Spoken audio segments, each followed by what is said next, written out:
Bonjour Xavier. Bonjour Guy, bonjour à tous. En route pour cette troisième édition, dont voici le sommaire. Alors nous abordons plusieurs problématiques de la ville de demain, notamment les risques métropolitains. La compatibilité entre les villes et les industries, faut-il mêler les deux ou les séparer? Nous détaillons ensuite la stratégie qui a été menée au Grand Lyon. Enfin, Christian Saint-Etienne donne sa vision des Smart Cities. Allez, jingle. Comment concilier croissance et zéro pollution? C'est Christian Saint-Etienne, professeur d'économie au CNAM, qui donne son avis sur la question. Alors, une intervention qui a été faite lors du congrès sur les Smart Cities, organisé par Syntec Ingénierie, lors de la 11e rencontre sur l'ingénierie. Et bien évidemment, nos caméras s'étaient glissées dans la salle. Et écoutez le concept d'économie défendu par Christian Saint-Etienne. Cette économie entrepreneuriale, c'est la forme que prend cette troisième révolution industrielle qui a commencé à partir de 1980. Et sur la base de ce qu'on a pu observer par la première et la deuxième révolution industrielle, il est probable que l'essentiel de cette économie entrepreneuriale de la production va produire ces effets majeurs entre 1980 et 2030, ce qui veut dire qu'on est au 3/5e de cette transformation. Implanté en lieu et place d'un marché d'intérêt national et de friches industrielles au bout de la presqu'île entre Saône et Rhône, l'ensemble de Lyon Confluence représente 150 hectares. Oui, les Lyonnais assistent ainsi à un doublement de leur centre-ville. Avec une fin programmée de la première phase pour 2016, c'est maintenant la seconde phase qui a démarré en 2009 avec un achèvement prévu en 2025. Et alors, Lyon Confluence se veut un lieu de mixité entre habitation et travail. Et le tout se connecte avec les projets du Grand Lyon, notamment en termes de mobilité.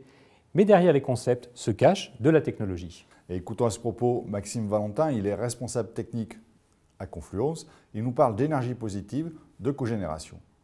Dans le Smart Grid qu'on développe sur le territoire de Confluence, aujourd'hui notre objectif c'est de s'atteler sur deux grandes thématiques. La première c'est l'énergie, de voir comment effectivement à partir de bâtiments à énergie positive tels que l'île OP, on peut avoir un territoire à énergie positive en développant justement ces bâtiments à énergie positive, en développant d'autres systèmes comme des réseaux de cogénération et également de voir comment on peut gérer la consommation. Donc l'idée c'est de mettre en relation, cette fois-ci à l'échelle du territoire, la production et la consommation. Donc ça c'est le premier volet. Le deuxième volet du Smart Grid, c'est la mobilité.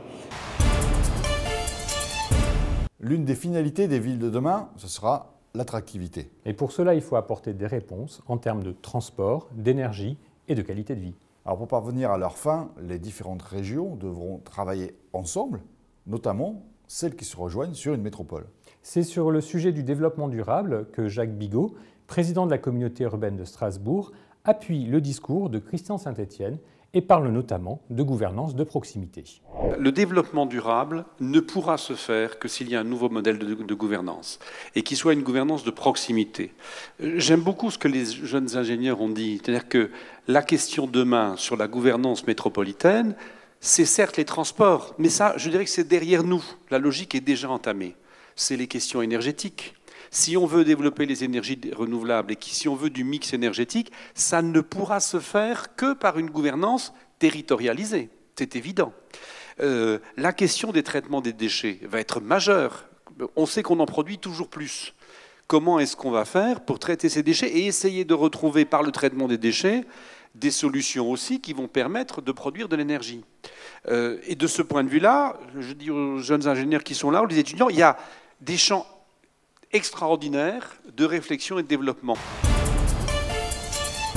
Concevoir une ville résiliente, survivre à des problèmes extrêmes et gérer l'après-crise, tels étaient les thèmes d'une table ronde que smartcities.tv a filmée pour vous. Et trop souvent, c'est l'approche isolée, en silo, qui est préférée, et non une approche globale. Alors, voici la réflexion qui a été menée par la ville de Tarascon, et vous verrez que les expériences en provenance du monde industriel peuvent servir d'exemple. Oui, alors justement, en cas de crise grave, comment s'organisent les grands acteurs du transport, comme la SNCF? Emmanuel Magnier, de la direction de l'ingénierie de la SNCF, nous rappelle ainsi que le ferroviaire et les métropoles restent intimement liés. Et comme exemple, il détaille l'un des enseignements du séisme de Fukushima.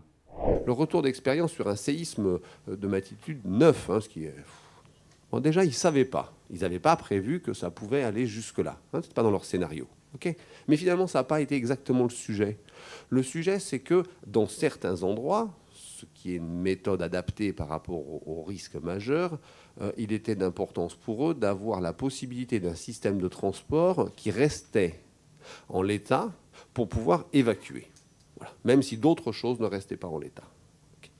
Et par rapport à ça, il y a eu, pour la partie génie civil que je connais, des études et des renforcements et du dimensionnement qui étaient faits pour résister à des choses d'importance, pas neuves, mais d'importance. Le fait est que les ouvrages d'art ont tenu. Voilà. C'est impressionnant. La voie a tenu. Voilà. Ça, c'est impressionnant. Le matériel, voilà, a tenu aussi. Donc, tout allait bien. Mais les poteaux caténaires n'ont pas tenu. Donc, il n'y avait plus d'électricité. Et donc, il n'y avait plus la possibilité d'avoir le fonctionnement attendu. Xavier, métropole et industrie sont-elles compatibles? Et oui, on a eu longtemps le sentiment que l'industrie posait plus de problèmes qu'elle n'en réglait. Alors aujourd'hui, les villes intègrent l'industrie. Les deux se mêlent véritablement. Et voici le projet, lié au nouvel Airbus, et géré par le Grand Toulouse. Explication par Bernard Keller, il est vice-président du Grand Toulouse et maire de Blagnac.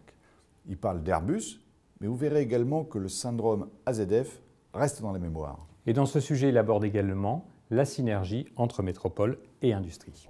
L'agglomération toulousaine, durant ces 10 dernières années, malgré le plan dit Power 8 d'Airbus qui était à un moment donné, qui a externalisé quelques 10 000 emplois, malgré la crise de 2008 et la crise de 2011, continue à avoir un solde positif de création d'emplois de l'ordre de 4 000 à 4 500 emplois par an. Là, je parle de toute l'aire urbaine de l'agglomération toulousaine.